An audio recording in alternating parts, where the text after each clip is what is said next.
Toba Creative Festival dihadiri oleh berbagai pelaku ekonomi kreatif di Kabupaten Toba yang diadakan di lapangan bekas Onan Balige, Desa Saribu Raja, Janji Maria pada Sabtu 18 November 2023 lalu. Di dalam acara ini juga sekaligus diumumkan dan diresmikannya Forum Ekonomi Kreatif Toba yang diketuai oleh Trisna Pardede.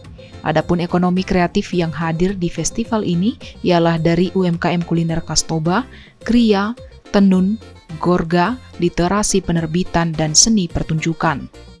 Untuk pertama kalinya akhirnya diluncurkan 3 desa kreatif di Kabupaten Toba yang telah ditetapkan, yaitu para penenun dari Desa Sigaul Barat, Desa Sigaul Timur, dan juga Desa Sirikere Nalas. Juga tadi menghadirkan satu desa wisata, yaitu Desa Mea.